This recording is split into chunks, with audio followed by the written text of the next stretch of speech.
TKN Jokowi benar-benar all out untuk mewujudkan kampanye GBK dipenuhi oleh massa. Hal ini karena pertaruhan hidup mati Jokowi ada di GBK. Setelah Prabowo sukses menggelar dengan 1 juta masanya dalam kampanye 7 April, maka mau tidak mau kubu Jokowi harus all out agar tidak menanggung malu. Karena di berbagai daerah, kampanye kubu Jokowi nampak lebih sedikit dari kubu Prabowo.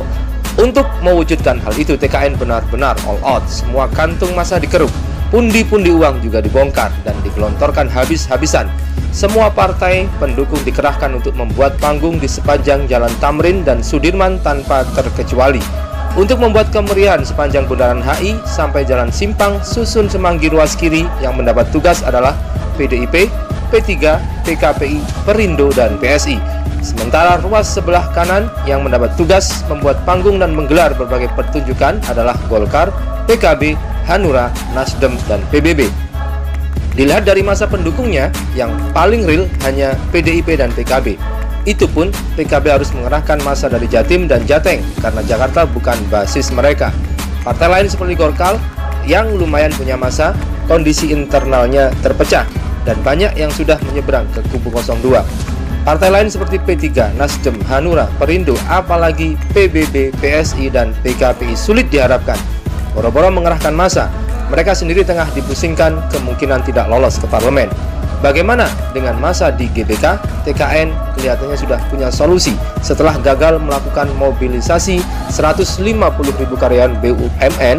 Sebagai gantinya, sejumlah pengusaha di sekitar Tangerang, Bekasi, dan di Cikarang diminta mengerahkan karyawannya. Mereka yang libur diminta hadir, sementara yang masuk dibuat shift bergiliran, disiapkan bus, kaos, makan siang, plus uang saku yang sangat lumayan. Skenarionya setidaknya tergambar dari permintaan Sofyan Wanandi, Lim Bian Kun kepada para pengusaha yang tergabung dalam Asosiasi Pengusaha Indonesia atau APindo beberapa waktu lalu. Di luar itu, sejumlah massa dari Jatim dan Jateng, Jabar, Banten, dan Lampung juga akan dikerahkan. Massa terbesar akan datang dari PKB yang berafiliasi dengan NU. Tidak perlu terkejut jika sejak kemarin sampai pagi ini kita menyaksikan ratusan bahkan ribuan bus mengular ke GBK, Jalan Sudirman, dan Jalan Tamrin. Dengan kapasitas bus 50 tempat duduk, untuk memenuhi GBK sebanyak 150.000 orang diperlukan 3.000 bus. Bila sampai melimpah ke Jalan Tamrin, atau katakanlah sekitar 3 juta orang, diperlukan 60.000 bus. Suasananya akan melebihi arus mudik, itu kalau skenario mereka terlaksana. Lepas terbukti atau tidaknya sesumbarnya TKN, fenomena yang akan kita saksikan di GBK adalah wujud nyata dari kepanikan kubu paslon 01. Pengerahan massa ini hanya semacam Panadol, obat sakit kepala untuk Jokowi, tapi tidak menyembuhkan penyakit utama yang diderita Jokowi. Kampanyenya sepi di mana-mana, rakyat sudah meninggalkannya. Kate Lamb, wartawan media Inggris The Guardian, menulis artikel berjudul Joko Widodo, How Indonesia's Obama Failed to Live Up to the Hype. Dia menggambarkan Jokowi seperti seorang Obama asal Indonesia yang gagal. Sangat populis ketika awal tampil dan memenangkan Pilpres 2015, namun dia gagal memenuhi ekspektasi publik.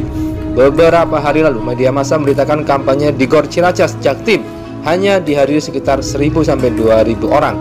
Ini kampanye calon kepala desa, apa kampanye capres? Sehari sebelumnya, TKN hanya mengutus Wamen SDM Arkadra Tahar menghadiri kampanye di Padang, Sumbar. Jokowi apalagi Ma'ruf tak berani hadir karena tahu kampanye itu bakal sepi. Ketimbang